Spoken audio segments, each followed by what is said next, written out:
సరే అయితే నిజంగా కూడా మీరు చెప్పినట్లు వెళ్ళే అవకాశం లేకపోలేదు అంటున్నారు మీరు ఇన్ని సంవత్సరాల ఎక్స్పీరియన్స్ని బేస్ చేసుకొని. అలాంటివి అప్పుడు ఒక కామన్ పబ్లిక్ పైన ఎలాంటి ఎఫెక్ట్ పడుతుంది, ఏ రంగాలు ఎఫెక్ట్ అవుతాయి అంటే ఏం చెప్పగలరు? అంటే వెళ్ళే అవకాశం లేదంటారు, వెళ్ళే అవకాశం ఉంటుంది. అంటే స్పెక్యులేట్ చేయలేం, 100 అవుద్దా 150 అవుద్దా ఇంకా దాటిపోద్దా, జర్మనీలాగా అవుద్దా జింబాబ్వేలాగా అవుద్దా అనేది మనం చెప్పలేము. అవుద్ది, పతనం అవుతుంది. దీని ఎఫెక్టు అన్ని రంగాల మీద ఉంటుంది. ఇప్పుడు మీరు అన్ని ధరలు పెరిగిపోయినట్లే కదా, మీరు చాలా వైటల్గా చాలా ఇంపార్టెంట్ దిగుమతులు చేసుకుంటున్నారు. ఇప్పటికీ వంట నూనెలు దిగుమతి చేసుకుంటున్నాం, పప్పు ధాన్యాలు దిగుమతి చేసుకుంటున్నాం, పెట్రోల్ క్రూడ్ ఆయిల్ దిగుమతి చేసుకుంటున్నాం, ఎల్ఎన్జీ దిగుమతి చేసుకుంటున్నాం, ఎల్పిజి దిగుమతి చేసుకుంటున్నాం, బంగారం దిగుమతి చేసుకుంటున్నాం. ఇట్లా చెప్తా పోతే చాంతాడంత లిస్ట్ వస్తుంది. మన నిత్యావసరాల్లో చాలా దిగుమతి. పైగా ఎల్పిజి సరే, క్రూడ్ ఆయిల్ దిగుమతుల్లో ప్రత్యేకత ఏంటంటే క్రూడ్ ఆయిల్ దిగుమతి కనుక తగ్గితే క్రూడ్ ఆయిల్ రిలేటెడ్ ప్రోడక్ట్స్ చాలా వాడుతున్నాం. దాని ధర పెరగటం, దాంతో మార్కెట్లో ధరలు పెరగటమే కాదు, క్రూడ్ ఆయిల్ నుంచి మీకు ప్లాస్టిక్స్ వస్తాయి, నాఫ్తా. క్రూడ్ ఆయిల్ అనేది మనం పెట్రోల్ డీజిలే చూస్తున్నాం. క్రూడ్ ఆయిల్ ప్రాసెస్ చేస్తే నాకు తెలిసి అయితే సుమారు 100 రకాల ఉత్పత్తులు వస్తాయి. అవన్నీ పోతే ఇప్పుడు హీలియం లాంటివి కూడా, హీలియం ఆగింది అనుకోండి ఫర్ ఎగ్జాంపుల్, ఒక హీలియం అది పెట్రోల్ డీజిల్ నుంచి వస్తుంది డైరెక్ట్ చెప్పలేదు కానీ మిడిల్ ఈస్ట్ నుంచి రావాలి మనకి హీలియం దేనిలో వాడతాం మనం? సెమీ కండక్టర్స్ గురించి ఈ మధ్య చాలా ఎక్కువ మాట్లాడుతున్నాం. సెమీ కండక్టర్ తయారు చేసే ఇండస్ట్రీ మనకి రావాలని. సెమీ కండక్టర్ తయారవ్వాలంటే దానిలో హీలియం అవసరం. సెమీ కండక్టర్స్ కూలింగ్ బాగా సబ్ జీరో లెవెల్, ఇంకా జీరో అంటే జీరో కిందకు కూడా కూలింగ్ ఉంటే కానీ ఆ సెమీ కండక్టర్ తయారీ సాధ్యం కాదు. దానికి హీలియం అవసరం. హీలియం బాగా విపరీతమైన లో లెవెల్ కూలింగ్కి మనం సైబీరియాలో చెప్పుకుంటాం కదా, అట్లా జీరో మైనస్లోకి కూలింగ్ చేస్తే కానీ కొన్ని ప్రొడక్షన్ సాధ్యం కాదు. మరి సెమీ కండక్టర్ ఇండస్ట్రీ మీద అది ఎఫెక్ట్. ఆల్రెడీ కొంత డెవలప్ అయిన దాని మీద కూడా ఎఫెక్ట్ హీలియం మన ఉత్పత్తి దిగుమతి తగ్గితే. అలాగే మీకు ఎంఆర్ఐ స్కాన్లు ఉన్నాయి. ఎంఆర్ఐ స్కానింగ్ మెషిన్లో హీలియం ఉంటుంది. ఎందుకంటే దానిలో కూడా విపరీతంగా వేడెక్కుద్ది మెషిన్, కూలింగ్ అవసరం అది. సో ఇట్లాంటి వాటిల్లో చాలా వాటిల్లో ఏంటంటే హీలియం అవసరం. మరి ఇప్పుడు ఎంఆర్ఐ ధరలు కూడా పెరుగుతాయి, రేట్లు పెరుగుతాయి, సింపుల్ అది పెరిగినట్లు. దాంతోపాటుగా మీకు ఏంటంటే చాలా ఉత్పత్తులు నేను చెప్పినటువంటి ఉదాహరణ ప్లాస్టిక్స్ ఉన్నాయి. చాలా వరకు మీ ప్లాస్టిక్స్ బిస్కెట్ ప్యాకెట్ దగ్గర నుంచి మీ తాగే థమ్స్అప్ కోక్ బాటిల్ దాకా ప్లాస్టిక్స్. అంటే మీరు everything FMCG, fast moving consumer goods అంటాం మనం. బిస్కెట్లు, షాంపూలు, ప్రతిదీ మీరు ఏది చూసినా ఒక కిరాణా కొట్లో చూస్తే, ఒక ప్లాస్టిక్, ఒక ఫ్యాన్సీ షాప్లో కిరాణా కొట్లో చూస్తే సమస్త వస్తువుల ప్యాకింగ్లోనూ ప్లాస్టిక్ ఉంది, అల్యూమినియం ఉంది, అన్నీ ఉంటాయి. ఇట్లాంటివి ఈ ప్యాకేజింగ్ రేట్లన్నీ పెరుగుతున్నాయి. ప్లాస్టిక్ ఉత్పత్తి తగ్గుతుంది కదా, అందుబాటు తగ్గుతుంది. ప్యాకేజింగ్ కష్టం, ప్యాకేజింగ్ మీరు మెయింటైన్ చేయగలిగినా దాని రేటు పెరుగుద్ది. రేపు 5 రూపాయల బిస్కెట్ ప్యాకెట్ 7 రూపాయలు, అంతే కదా. అది పెరిగితే ప్యాకేజ్ పెరిగితే 5 రూపాయలకి ఇస్తున్నారు కాబట్టి ఈరోజు పార్లే బిస్కెట్ ప్యాకెట్ ఉంది. పార్లే 5 రూపాయల బిస్కెట్ ప్యాకెట్. మనం ఎప్పుడు కోవిడ్ అప్పుడు ఉన్నాం.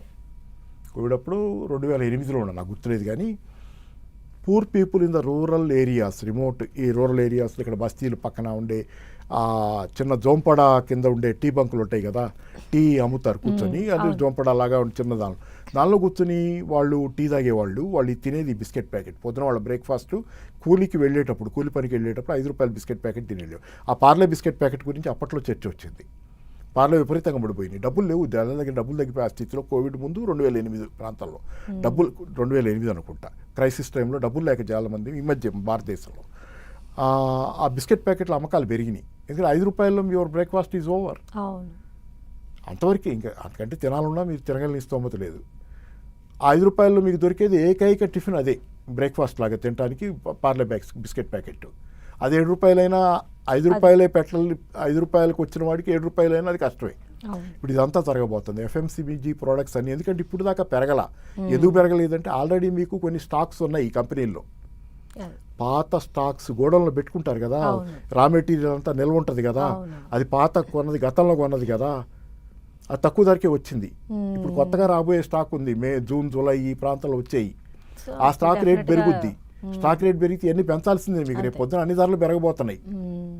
Such a big crisis for common man, poor man. 5 రూపాయల బిస్కెట్ ప్యాకెట్ తిని 6 రూపాయలు పెట్టి చాయ్ తాగిపోయేవాడికి it is a huge crisis. జీవితం తలకిందులు అయిపోయినట్లు. మనకు అర్థం కాదు అది, ఇక్కడ కూర్చుంటే అది కష్టం. కానీ వాళ్ళ జీవితం అది పెద్ద ఉపద్రవం అసలు. స్టార్వేషన్. అయితే ఈ పతనాన్ని ఆర్బీఐ కూడా అడ్డుకోలేదంటారా అండి? ఆర్బీఐ చేయగలిగింది ఏముంది? ఆర్బీఐ ఏం చేస్తుంది ఇప్పుడు? రూపాయి పత్రం కాకుండా ఉండటం కోసం డాలర్లు అమ్ముతుంది. ఈ సంవత్సరం రికార్డు స్థాయిలో డాలర్లు అమ్మింది. డాలర్లు ఆర్బీఐ కొన్నదానికంటే కొన్నదానికి అమ్మిన దానికి మధ్య ఉన్న గ్యాపు ఇవాళ పొద్దునే చదివా, బిజినెస్ స్టాండర్డ్లో అనుకుంటా, గుర్తులేదు, నెంబర్ మర్చిపోయాను, నోట్స్లో ఎక్కించుకున్నా కానీ ప్రిపేర్ అవ్వాలి. ఇక్కడికి వచ్చే ముందు వేరే చోట నుంచి వచ్చాను, ఆ నోట్స్ వేరే చోట ఉంది. అదే డాలర్లు రిజర్వ్ బ్యాంక్ అమ్ముద్ది, కొంటది.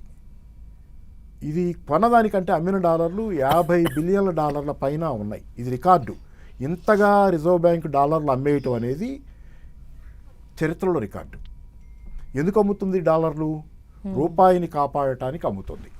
రూపాయి విలువ పడిపోకుండా ఆపటం కోసం డాలర్లు అమ్ముతుంది. ఎందుకు రూపాయి విలువ ఎట్లా అగుద్ది పడిపోకుండా అంటే, డాలర్కి రూపాయికి కానీ కరెన్సీలన్నిటికీ ఉన్న లింక్ ఏంటంటే, ఒక కరెన్సీ విలువ ఎక్కువ ఉండాలి తక్కువ ఉండాలంటే దానికి డిమాండ్ బట్టి ఉంటుంది. రూపాయికి డిమాండ్ ఎక్కువ ఉంటే రూపాయి విలువ బాగుంటుంది, రూపాయికి డిమాండ్ తక్కువ ఉంటే రూపాయి విలువ పడిపోద్ది. ఇప్పుడు రూపాయికి డిమాండ్ తగ్గుతుంది అంతర్జాతీయంగా. అందుకే ఇప్పుడు ఎందుకు తగ్గుద్ది? ఫర్ ఎగ్జాంపుల్ చిన్న ఉదాహరణ చెబుతా. భారతదేశ షేర్ మార్కెట్ నుంచి పెట్టుబడిదారులు వెళ్ళిపోతున్నారు, షేర్లు అమ్మేస్తారు. వాళ్ళు ఇక్కడికి వచ్చేటప్పుడేమో డాలర్లు తెస్తారు, డాలర్లు తెచ్చి మన మార్కెట్లో పెట్టుబడి పెడతారు. అప్పుడేంటి, డాలర్లో మన మార్కెట్లో కొనలేరు కదా షేర్లు, డాలర్లు అమ్మేసి రూపాయలు తీసుకుంటారు మన బ్యాంకు దగ్గర, రిజర్వ్ బ్యాంక్ దగ్గర. అంటే రూపాయి కావాలంటున్నారు, రూపాయికి డిమాండ్. ఇక్కడ వాళ్ళు షేర్లు కొనేటప్పుడు రూపాయికి డిమాండ్ వస్తుంది. అదే మార్కెట్లో పడిపోతున్నప్పుడు వాళ్ళు అమ్మేసి వెళ్ళిపోతున్నప్పుడు వాళ్ళకి రూపాయలు వస్తాయి మళ్ళీ షేర్లు అమ్ముకుంటే.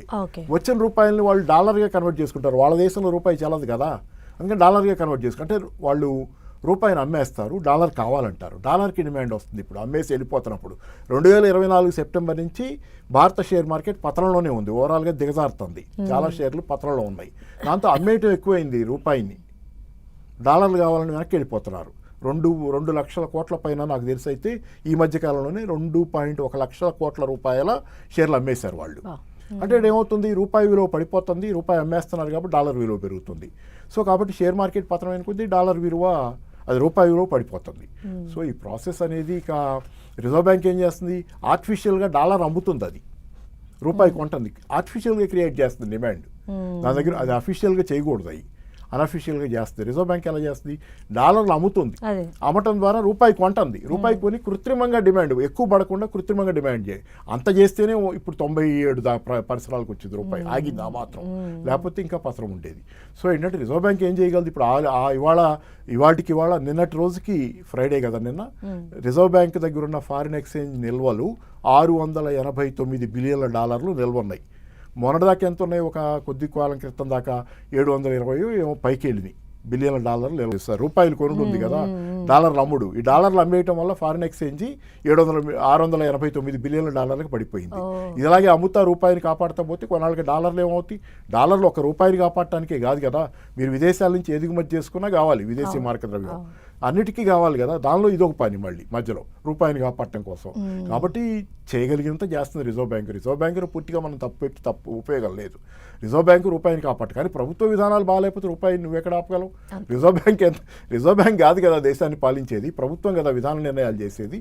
దానిలో రిజర్వ్ బ్యాంక్ ఓ భాగం రూపాయిని కాపాడటానికి ప్రయత్నం చేస్తుంది. కానీ విధానాలు బాగాలేకపోతే రూపాయి పడటం ఆగకపోతే వీళ్ళు పడేయటం, అది కొనటం, కొని ఆపటం అంటే ఎన్నాళ్ళు, అంటే పడేయటం అంటే వీళ్ళు కావాలని చేస్తున్నారు. విధానాల లోపం వల్ల ఇది పడిపోవటం జరుగుతుంటే నువ్వు ఎంత కొన్నా కానీ ఏంటంటే పడవకి చిల్లు పడింది అనుకోండి, చిల్లు పొడుచుకుండా నీళ్లు తోడిపోస్తే అవ్వదు కదా, అది అట్లాగే అవుద్ది.